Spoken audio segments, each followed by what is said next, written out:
Welcome to the Tuscarawas County Anti-Drug Coalition podcast, bringing you open and honest conversations about resources in Tuscarawas County.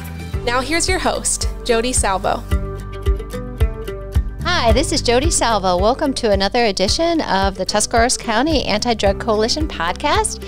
Today I have two great guests. I have Rachel Rothacher with Stark Tusk Wayne Recycling. Actually, do you have another name y'all call yourself? We call ourselves the Recycling District, but it's Joint Solid Waste Management District is the long Very name. good. Yeah, I never get all that right. So. Yeah, it's a long one. Rachel, and we have Sheriff Orvis Campbell from Tuscarawas County. Thank you. Good to be here. Wonderful. Listen, today we're speaking about the safe storage, disposal of prescription medications. And the reason that we bring you in right now is it's right before the holidays, and we always have increased traffic. Well, maybe not in 2020. We might not have as much increased traffic around the holidays, huh? I think we will. I think we're still going to have people just are not going to give up that family time, and hopefully they'll be cautious about it. But when you've lost so much this year, I think the idea of not having a Thanksgiving together or a Christmas together is probably just not. I don't think it's terribly realistic. I do know some people. I spoke to a woman yesterday on the phone, said she's canceled all her out-of-state kids from coming. Wow. But I think in general, they'll still be gatherings. Yeah, sounds good. So what we're doing is when holiday season comes, we typically have more traffic into our homes, and we absolutely know that when people come in the homes, prescription medications actually can be a hot commodity, right? Yeah, absolutely. Orvis, what do you So, know? I think that people have to understand that, especially with the more dangerous narcotics, the pain medications, it's just, it's like sweets for me. The people that have a problem with these types of things, I think it's just too much to resist. And fortunately, I never developed a problem with this type of thing, but I have trouble leaving the pie or cake alone. So when you get people together in the holidays and this is a temptation for them, I think it's going to be a real problem. Now this year, I don't think we'll ever see another year like this year, I hope. But Let's hope not. Depression is way up. People have done without. We've seen a lot of really bad things this year. So I'm afraid that the temptation may even be more than it normally is. So I think people really need to pay attention this year and watch this. You wouldn't want to be the reason that somebody got a hold of something and had something bad happen. We've had multiple prescription overdoses that we've responded to here in recent weeks, and it's just something that you have to treat this like a loaded gun. Yeah. These prescription pills are just as dangerous. Sure. So Orvis, I'm just going to bring out, I'm on the Prescription Drug Committee with the Anti-Drug Coalition, which Rachel is as well. And normally we have someone from the healthcare community, or Jeff Neidig will be here, that kind of connects the dots. But in your brief intro here, you really kind of tied some things together. Prescription medications definitely have a potential for abuse.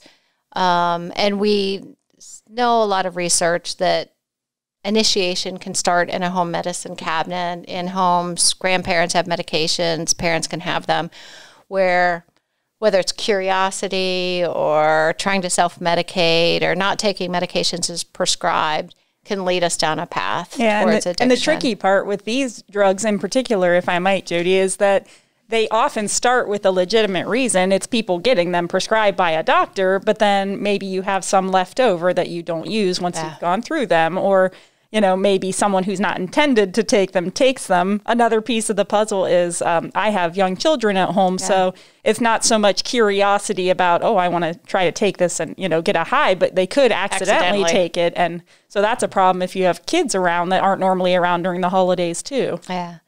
So Rachel, as you talk about that, you have kids at home.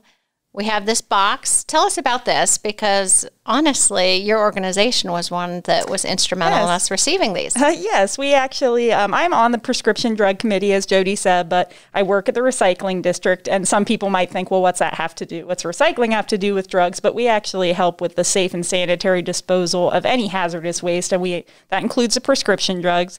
So the Prescription Drug Committee, we applied for a grant through my organization to get, it was several pieces. It was magnets, I think some flyers and other printed materials. And then in part, these are lock boxes. They are not safes. If someone was desperate to get into them, they could, but it is definitely a good deterrent as they have a code on the top. So if someone wanted to lock them and they thought they might have youth in and out of the house that would be curious and might otherwise get into them, this would probably protect the drugs. Nice. Very good.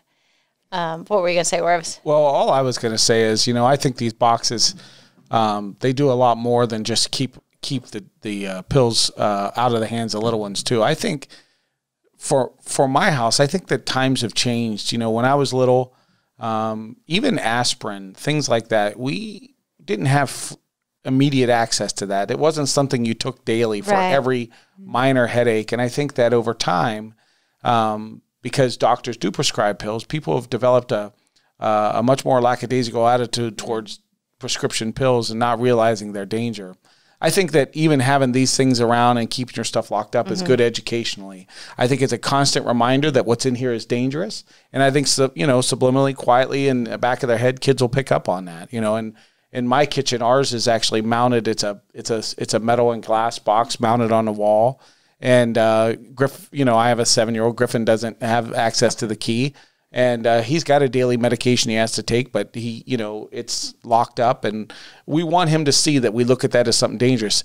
So what he equivocates it to is I come home every day and I take my gun out of my holster and it immediately goes in the safe, and he knows the pills are locked up well. And I think for kids, it simply tells them they're both dangerous. And I think that's important. So that is great. So you have a permanent lockbox for I have a permanent lockbox on the wall in the kitchen. It's designed to be that. I wasn't sure that my wife loved the idea of me mounting it to the kitchen wall because it's not pretty. But it is something that we felt was necessary while he was little. First of all, it's kind of high up. He would have to drag a chair over to even get to it. But he's a little boy, so. Oh, and he could drag a chair around. Believe me, we've caught him on top of all kinds of things. So, but I just think that that's an important thing is, treat this like the danger that they are. Over-the-counter medications can be dangerous. You need to know. I have a good friend that has a medical condition. It's not a condition that causes him any problem, but it's a condition you could recognize by looking at him slightly. And he took an over-the-counter cold medication, and it really affected him. People thought he was starting to have a mental breakdown, that he was having all kinds of issues. This is a great guy, an intelligent guy, a professional guy. And he's pacing the house all night. He's making some comments to people that don't make any sense. And finally his family intercedes and they take him to the doctor. And it was him just self-medicating, going and picking something off the counter, and didn't realize it was going to react with his condition. And his condition is not one that requires anything. Okay. It's just something he was born with. It's there. And I think that people just need to be careful about what they put in their mouth. I think you need to do your research. Yeah, and especially because I think we've talked about this in prior podcasts, but the focus has been shifted off of learning other pain management techniques and directly onto people want to take a pill and make the problem go away instead of, maybe try some other things and learn how to live with a pain, because some chronic conditions, you're going to have that pain. Yeah. And if you're addicted to a painkiller, but then your prescription runs out, what are you going to turn to? And one of the things that you kind of touched on, the Anti-Drug Coalition, all our efforts are based off data. So what is driving our efforts? And it's interesting because we've looked at prescription drug misuse among our young people, and we really haven't seen that rise up in our data, but yet we have a pretty significant addiction, overdose rate with prescription medications, heroin, fentanyl, kind of all those opioids. But where we were kind of learning, we've done some focus groups with school nurses, is it's not that our kids have access to the prescription medications per se, but they do not safely, properly take over-the-counter medications. And I think it's just, okay, we need to read the label. We need to understand that they are medications, that they can have different effects with our bodies. And I think the lockbox is a way to kind of help us go, okay, how do we take these? What's the proper way? We need to manage these safely and kind of relearn how to respect medications, whether it's over-the-counter or prescription. Yeah. Well, I think that, marketing, oh my gosh, it's, if you want to lose weight, there's a pill you take. Yeah. And everybody knows it's moderate eating and exercise. You can try to get around it all you want, but when you meet somebody that's fit in the gym, I can probably tell you they're eating pretty well and they're exercising. And so that pill isn't going to work. Is not going to do what you want it to do. And there's a pill for just about everything anymore. And I really just think that all of that is because it's marketed right in front of us on TV. They're not hiding it. Right. I mean, if the only place you could get pills wasn't from a pharmacy and you had to go into a dark alley, we probably wouldn't have to talk about this problem. Yeah. But it looks like it's, something that's widely accepted. And of course, if you need the pill and your doctors monitor it, it's the right thing for you. I mean, the pills save a lot of people too. I mean, there's, I know, one gentleman who's been on blood pressure pills since he was 17, and he was a long distance runner, and he played sports in college, and it's just he needs that blood pressure pill. But other people just are always looking for that quick fix. So I think if people could see what we saw, they would pay a closer attention to it. I agree with you. We don't come up with as many teens abusing these. What we have come in contact though with is your pills have a great financial value on the street. So we have had them sell and trade them for other things, whether it was alcohol or a different type of drug. We do see more of a problem with middle-aged people who are taking the pills for different reasons. I mean, so a lot of our overdoses that way. These boxes, though, I think I'd be safe. These are definitely designed for little kids. Yeah. I mean, if you and I wanted to get in these, we'd be able to get in there pretty quickly. But it's designed to prevent that accidental kid who just stumbles across a pill bottle and keep it away from them. So I think those are all important. Yeah. Hey, Orvis, go ahead and pass that over to me, or Sheriff. I want to show you the box real quick. So with these boxes, we just started disseminating them. They're at Job and Family Services, Community Mental Health, and Ohio Guidestone. And the committee's just trying to figure out who these boxes go to, but I kind of wanted to show how they work. And mainly for someone out there that maybe if you have a young person, I'm going to look over at Josh. Hi, Josh.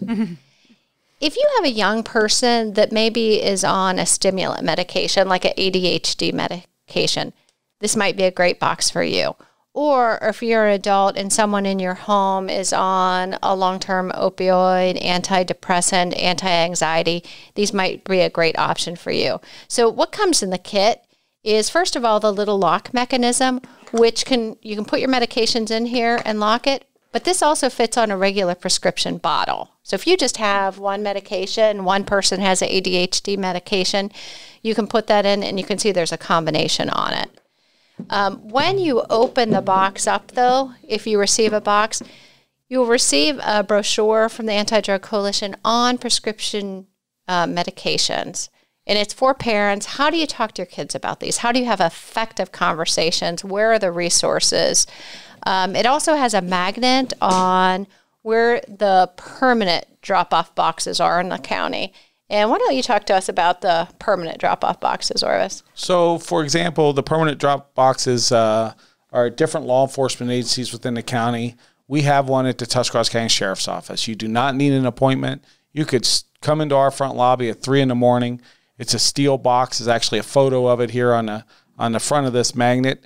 It's bolted to the floor and the wall, and you just open it up like a one-way mailbox and drop your pills in, and you don't have to speak to anyone. You literally can be in and out. Pull up to the curb, walk in, drop them, and get rid of them. No questions asked. Do you guys get a lot of medications in there? We do. So this box probably is full twice a week, at least. That it's emptied. It's completely full, and they also the size of a mailbox. It's a large steel mailbox size box, and it fills up.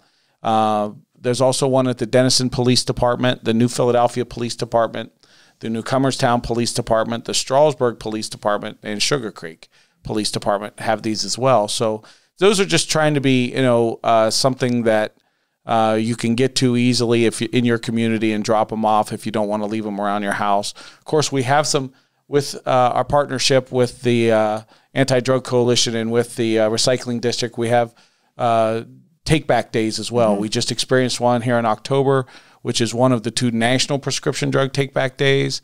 But the month before that, we did one in Wilkshire Hills at the Giant Eagle, and we did one at the grocery store down in New Comerstown as well, where it was just a drive-through style. And we're going to try to, really start doing more of this, because we believe the more we keep this in the face of people to think about these as dangerous, that's a good educational piece. But a lot of people are concerned coming in our office. Is there paperwork involved? There's nothing. You literally park at the curb, walk in, drop it in a box, and get back out. The only reason it's in our lobby is because we want to keep it secure. One of the regulations and requirements needed is that it's under camera, that it's in a secure location. So a couple of these part-time police departments, that don't have somebody in there full-time, you have to call them first. But like New Philadelphia and the sheriff's office, for certain, you just walk in and drop it off and walk back out. Nobody will ask you anything. Nice. Now, how are they disposed of? That's actually through a partnership with us. We send them up to a hazardous waste incinerator called Ross Environmental, which is up near Cleveland, I believe. And they are one of only, I think, 2 or maybe 3 now in the state that is legally allows to incinerate them. And the reason incineration is preferred and why we kind of step into this picture is because they don't recommend, the EPA does not recommend flushing the medications, and they become part of the water table. They say you can throw them away in a landfill, but you still have that risk that it might leach out into the surrounding water table. So incineration is the preferred method, and in addition, it makes it unretrievable. Once they're burned up, if someone actually buried these, you wouldn't believe, I bet you could speak to it, people go digging in the trash for different things, needles, pills, credit card statements, anything you can think of, people might dig in the trash for it. So once they're incinerated, people cannot take them after that. They're not retrievable. Very good. So we have one deputy who's assigned to work in what we call the environmental deputy position that is paid for by the recycling district, solid joint waste management district. And that deputy will go around to all the police departments, collect theirs, bring them back. They're secured in an evidence room. And then he and the evidence technician, when they get enough, will schedule an incineration. I'll put them in a van and drive them up to Cleveland and have them disposed of. And that's paid for by the district, which we greatly appreciate, because it's an expensive process. But I think that everybody involved feels it's just that important to make sure that they're disposed of properly. And nobody truly knows what the risk is to the water table, but I would hate to find out later that that it was a horrible risk and there was all these side effects when we could do it correctly. So that's how it's done. Very good. Orvis, Sheriff, I should call you Sheriff. That's okay. Give Orvis you the is good. Respect that you deserve. I've heard you speak about prevention before, because clearly probably a lot of the work you and your officers do is around substance use and addiction, right? Yeah. Do you see this as a key for prevention? And I think that education. So when I talk about education, most people probably think right away to like a DARE type program, but I think it's just constant reminder of the danger is the greatest education. Our jail's always full, and it's always full because of addiction. It's the one thing. When the jail was built in 92, it was built for 88 males and 12 females, and we would have 2 or 3 females in. Our jail count's down a little bit now because of COVID, but prior to COVID, we would have 40 females every day. We don't even have room for that. It was built for 12 females, and addiction was the reason. It touches all the families. I think that, prescription pills start out either with easy access or with legitimate use, and they are incredibly powerful. Yep. I had a knee surgery, and I remember coming out of this knee surgery thinking, wow, I'm in no pain. I felt like I could have went jogging. And then a few hours later, it was the most horrific thing ever. And I realized the effect that the medication had on me. And that has a euphoric effect as well. It's dangerous. It's one of those things you just need to avoid.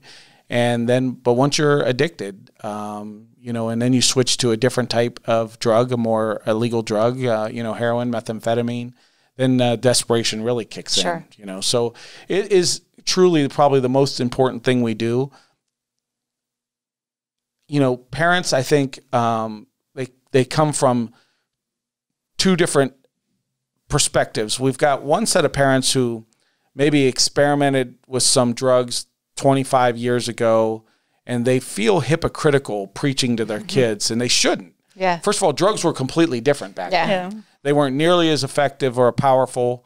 And we didn't know what we know now either. Exactly. And secondly, you're not a hypocrite if you've changed your mind. Yeah. You know, I mean, if you've done things and realized they were mistakes or bad for you, it's not a hypocrite to constantly and be enforcing that it was a mistake and to teach your kids to be to stay away from it. The other side is the people that who have stayed away from drugs their whole life and who hear about these horror stories and then preach about it, but maybe are so paranoid about it that other people don't take their advice seriously because they just don't believe it can be that bad.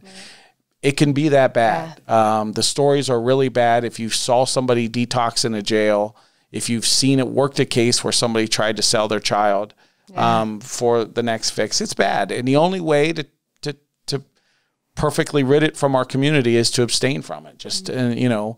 And Sheriff, you probably can share with people that have committed these horrific acts are probably not bad people. That's probably the addiction in them at the time. Do you see them after the fact, after the medication's out of their system? In fact, and then we have our next biggest problem in the jail, which is depression, suicide attempts. The people that make the choices that become addictive and then do the things that they do to maintain their habit, they're not proud of what they do. Sure. I can't speak for everybody. I'm gonna just speak in generalizations. They're very depressed, and when they are finally sober, when they've gone through detox and they've been vomiting and shaking, and then they get through all that, now they're looking back at the family members they betrayed, the kids that they've abandoned or not been there for, or and it's a very hard thing for them to live with, and it's tough to turn that stuff around. It can be done. Yeah. And I'm very fortunate to know people that have turned it all around, who've gotten back in their kids' lives, who've been a great father, and I've seen marriages destroyed because of it. But then there's one specific case I know where they're back together, and it's just a great family, and they're all consider themselves in recovery together. So there is hope, but it's an uphill battle. And you'll never have to go up that hill if you just take this stuff seriously. Yeah. And that's part of the importance in our prescription drug committee is that we focus on 3 different tenets. There's safe use of the drugs because, like you said, sometimes it's legitimate, it's unavoidable. They're going to be drugs, over-the-counter drugs, everything we've discussed up to this point.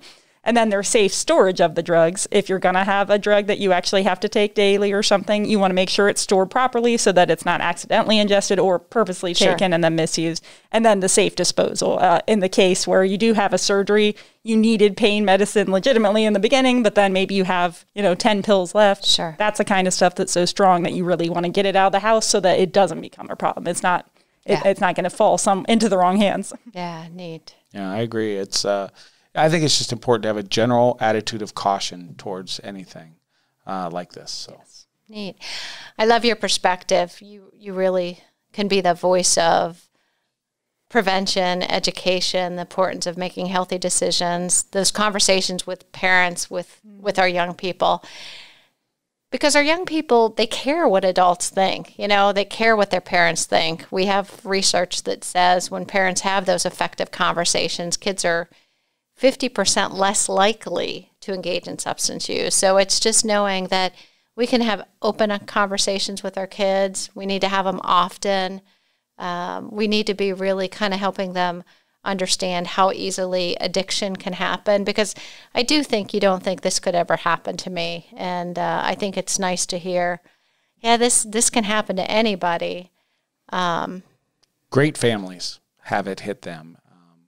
It's a girl going on a date when she's 17 or 18, and a boy, I'm being stereotypical here, but a boy talks her into trying one thing, and it happens to be heroin. It's 98% pure, and they're legally addicted the next day, and it's a drug like no other. I mean, when you're addicted to heroin, if you can recall a story of somebody who drank too much and then got sick, and they say they're never going to do it again. They promise, I'm never going to drink like that again. Well, it's just the exact opposite with heroin. You become a heroin addict, you are sick every minute until you get your next fix. And on the street, they call it being dope sick. And you're physically ill. You're shaking, you're vomiting, you're cold, you're sweating until you get your next fix. And that's all you can think about. I mean, think about the worst flu you've ever had. Yeah.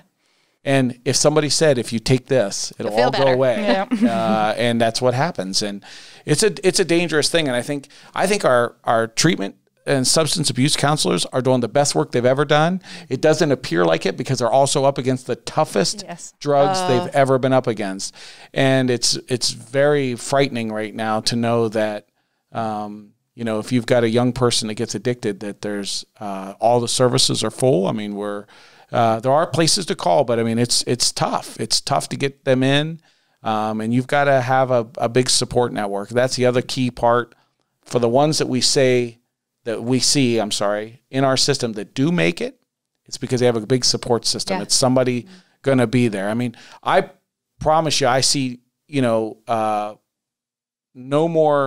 nobody in the world is more sincere than the addicts we see in jail who swear to us that they are never going to touch it again when they get out. But they've got no support. They've got no real plan. Yeah. And they get out and they're right back in it over and over. And it's the most depressing thing. So two topics that you hit it there. One is when you spoke about heroin, there's a direct tie to heroin and our prescription medication. So, and you had mentioned the young girl with the young guy. That heroin's probably looking like a pill that first time he gave it to her, correct? Because I think a lot of times people think you're shooting up or when they see heroin, but when people are first trying, they might not even realize what they're trying, correct? Right. And I can tell you that there's an awful lot of people that if they've never taken intravenous drugs with a needle, that's not how their heroin starts either. I mean, you can sniff heroin just like you did older traditional cocaine. And I can tell you that that is typically how they start if they've never used needles before, if they were afraid of needles. But then once the dependency's there, the needle is no longer even a concern. I mean, if they had to put it in their body, they'd take a knife and slice their arm open to get it in that way. Once they're addicted, they no longer have any concern or fear of the needle. It just becomes something that is a method of getting it in, and they could care less what that method is. And they're not bad people, but it's a desperation like most people can't understand. Sure. And a lot of times when people first try, they might not even know what drug's in there at this point. Right. Well, that's the truth as well. I mean, fentanyl, carfentanil, these things are causing most of the deaths and the overdoses.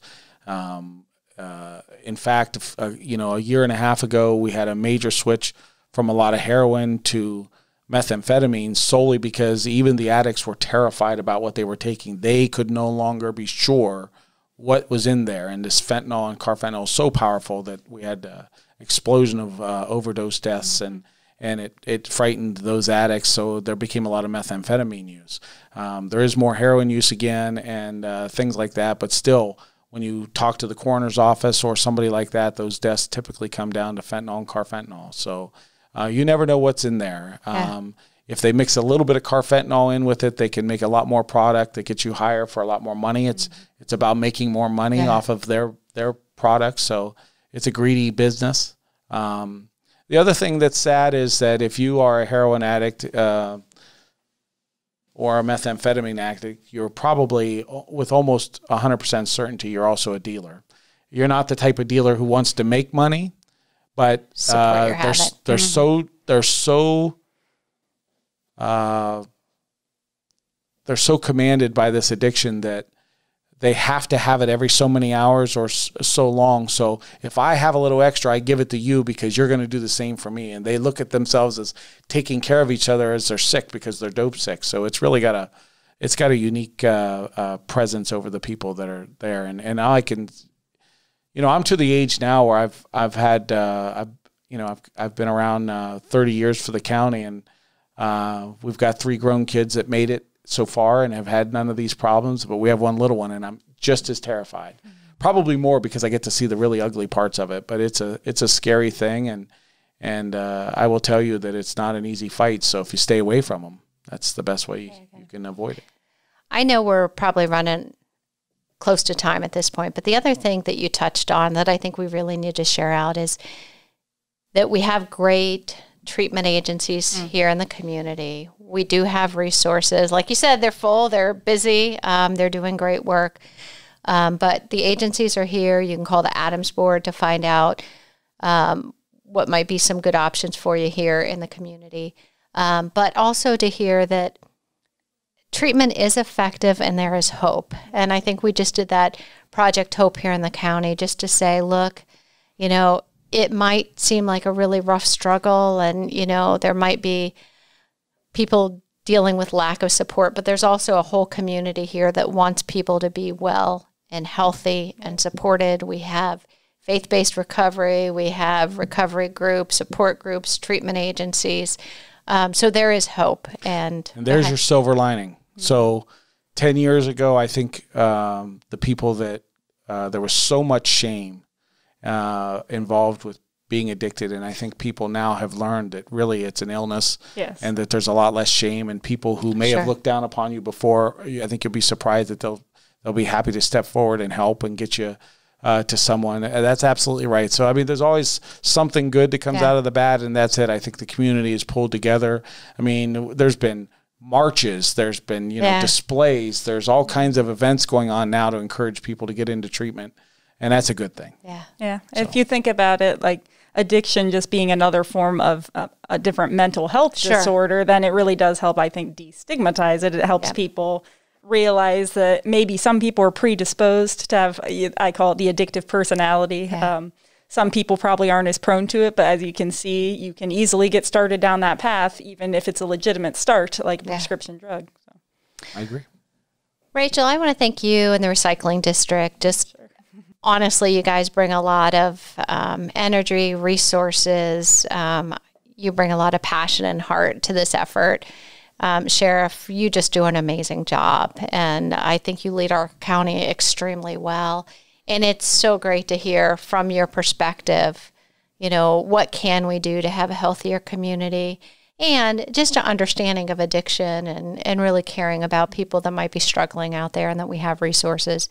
If anyone out there, if you have medications of potential abuse in your home, please feel free to reach out to the Tuscarawas County Anti-Drug Coalition. We can get a box out to you if that would be something else. Oh, and I just look inside. The Terra bags. We have a bag in there. Yeah, I was going to mention that no matter what your circumstance, there's some way we can help you. Even if maybe you're leery to go into a law enforcement office, you don't want to go to the drop box, we have Terra bags. The EPA recommends incineration, but the Terra bags are kind of another way we can help people if there's some kind of obstacle to getting to law enforcement. Yeah. The take back days, that's another one. Usually they're at hospitals or grocery stores, so you don't have to enter. So we really try to remove any of those obstacles so that any person in the county who needs help with safe storage or safe disposal has an option. Thank you for that reminder. You're welcome. I meant to say that earlier. Good job. Yeah, I was even saying we don't have a Terra bags, but they're right in your home lock boxes, so it's for a safe and easy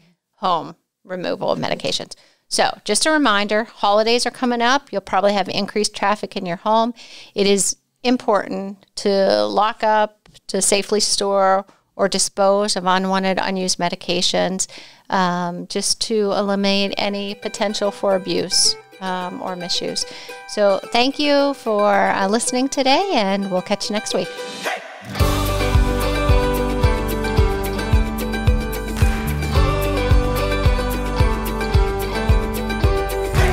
Thanks for listening to this episode of the Tuscarawas County Anti-Drug Coalition podcast.